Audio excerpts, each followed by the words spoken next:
Okay mga kababayan, Chris Ulo po at welcome po rito sa ating YouTube channel. Okay, pag-usapan ho natin mga kababayan, itong si BP Inday Sara Duterte na kung saan may mga nakakampansin ho mga kababayan na kung saan parang di na natin nakikita no, yung kanyang mister or asawa. No, na nagtataka tayo, bakit parang hindi mo lang natin nakikita no kahit saang mga video or picture na kung saan magkasama sila. Pati naalala nyo mga kababayan dun ho sa hospital, yung nagkaroon ho doon ng naalala nyo yung kanyang sinasabi ni Ramon Tulfo. Ito raw si Zuleika Lopez, girlfriend daw ni BP Inday Sara Pusit. Binantayan niya sa ospital. Pati doon sa mga nagkaroon ho ng komosyon ng mga panahon na yon, parang di man lang yata nagpunta yung asawa niya para suportahan siya. Dito mga kababayan, kayo na humusga. Pakinggan ho natin itong ginawa hong pastok ng isang, hindi ko alam kung newscaster ito, vlogger ito na kung saan. Nakausap niya, or ito si BP Inday Sara na interview about sa past talk na kung saan may mga katanungan sa kanya. Pakinggan ho natin mga kababayan kasi dito ho sa sinagot niya para bang ewan ko kung sila pa ng asawa niya or pakinggan natin mga kababayan ha. Okay. Off. Lights off. Lights off. Off, permi. Sex or chocolate? Both. Best time for sex? Grabe po na yung before sleep. Metro Davao o Alam niyo mga kababayan, dito sa interview na to, medyo napaisip ako Hindi ko alam kung sino tong nag-e-interview kay BP Inday Sara, no? Vlogger or reporter or kung sino man, kung ano man ang trabaho niya mga kababayan. Hindi ko alam kung talagang scripted or ano, kasi kung ako bilang vlogger or reporter, imposibleng magkaroon ako ng tapang or kapal ng muka or lakas ng loob tanungin ang Vice President ng Republika ng Pilipinas. Pangalawang may pinakamataas na posisyon sa Republika ng Pilipinas na mga ganitong klaseng katanungan. Hindi naman pag sinabing past talk, ibig sabihin ganito na yung tema ng tanong Yung katulad kay Boy Abunda, hindi naman gano'n. Kasi nagtaka ako, isipin mo, ito nagtatanong na ito, nagkaroon ng tapang, lakas ng loob, na tanungin ang isang Vice President ng isang bansa. Pangalawang may pinakamataas na posisyon dito sa ating bansa, dito sa Republika ng Pilipinas, ng sex or chocolates. Tatanungin mo ang Vice President ng gano'n? Or tanungin mo ng best time for sex? Nagulat ako At nakakapagtaka rito mga kababayan, sinasagot ng Vice President natin. Sex or chocolate, sabi niya, both daw. Oo, sabi niya pa nga, both. Both daw. Pangalawa, tinanong siya, best time for sex, sabi niya, before sleep. Hindi ko alam bakit. Hindi ko alam talaga, hindi ko talaga magets, hindi ko alam kung saan hahanapin yung tamang salita na or katanungan na itong reporter na ito or vlogger ba or sino man yan na nagkaroon ng tapang, lakas ng loob or kapal ng muka na tanungin ang isang Vice President ng Republika ng Pilipinas ng ganito. Depende na lang kung ang tingin nyo sa Vice President ng Republika ng Pilipinas parang ano tingin niyo ba rito? Parang uto-uto ba?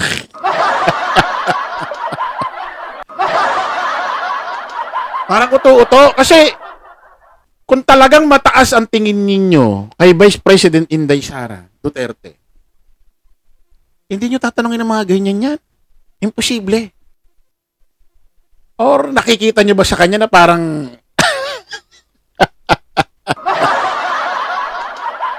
May nakikita ba kayo sa kanyang parang may something na hindi maintindihan kaya nagkaroon kayo ng lakas ng loob, tapang ng hiya? Tanungin siya ng mga ganyan na sex or chocolates.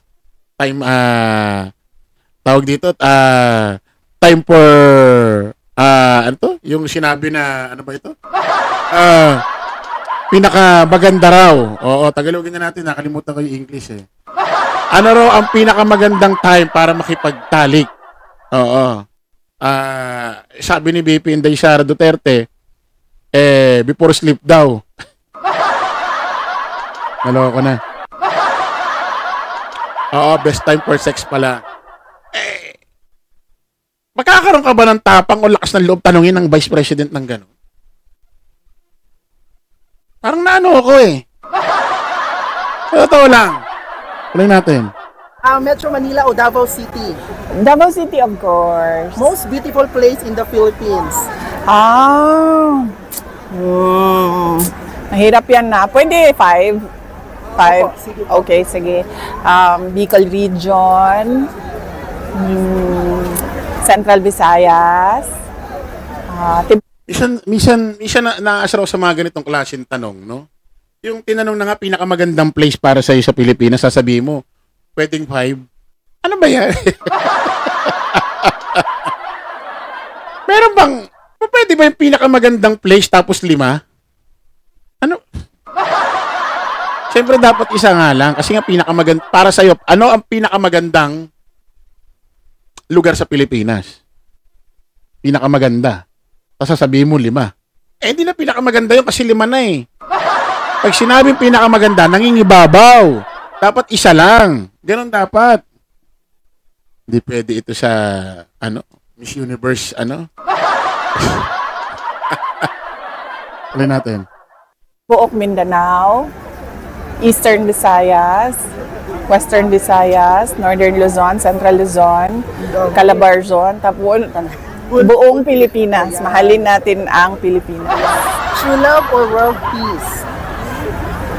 World peace. What is love, VP? Love is giving yourself unconditionally to others. Ganda o talino? Talino. What makes you blush? Ikaw, you make me blush. Taong hinahanap mo after the long, tiring day? Mga anak. Mga anak. DepEd or OVP? Ayan, tinanong siya rito nung, ewan ko, vlogger o reporter ito o sino man ito. Sino raw ang hinahanap niya sa buong maghapon? Sa kanyang after niya magtrabaho, pagod siya. Ang hinahanap niya raw kanyang mga anak.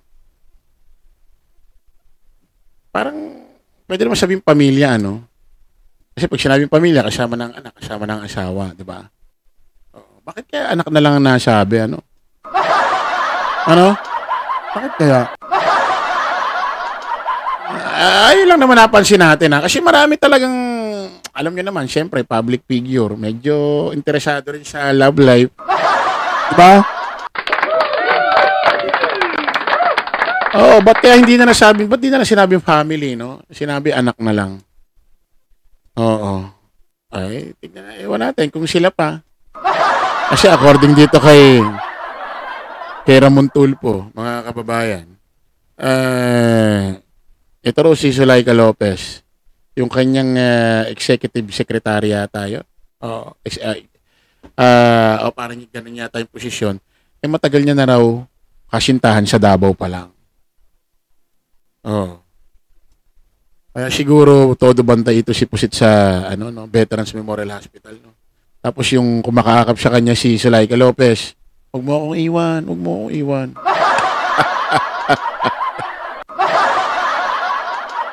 Tuloy natin ito pastok niya. DepEd and OVP. Mayor or Vice President?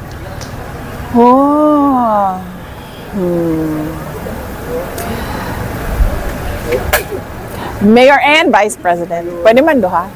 One thing you are not good at. Ano? And one thing you are not good at.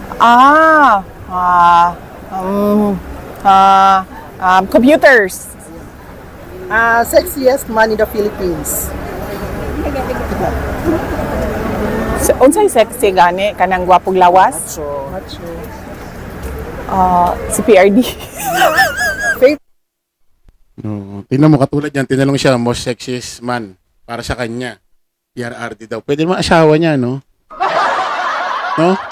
Pwede naman sabihin niya, Mister ko, asawa ko, most sexiest man in the universe. Bakit kaya? Una, tinanong siya, ang hinahanap niya ng mga anak niya pagpagod siya. Ngayon naman, most sexiest man para sa kanya, si PRRD daw, tatay niya. Kasi kadalasan ganun eh. Pag sinabi mo sexiest man para sa'yo, boyfriend ko, asawa ko, di ba? Kadalasan ganun eh. Ba't kaya mas pinili niya si PRRD, no? Ba't ibig sabihin, pushit, Ma'am BP, mas macho si PRRD sa mister mo? Grabe naman. Ano? Ay, namansin ko lang. Eh, baka hiwalay na nga, ano? Oo. Eh, nasa kanila naman yan, di ba? Maraming salamat po mga kababayan. Update na lang po tayo rito sa YouTube channel ni Chris Ulo. Advance Happy New Year po. Kita-kits po tayo ulit sa susunod na live. Lagi po natin tatandaan don't follow the majority. Follow the right way. Maraming salamat. Kita-kits po tayo ulit. Bye-bye.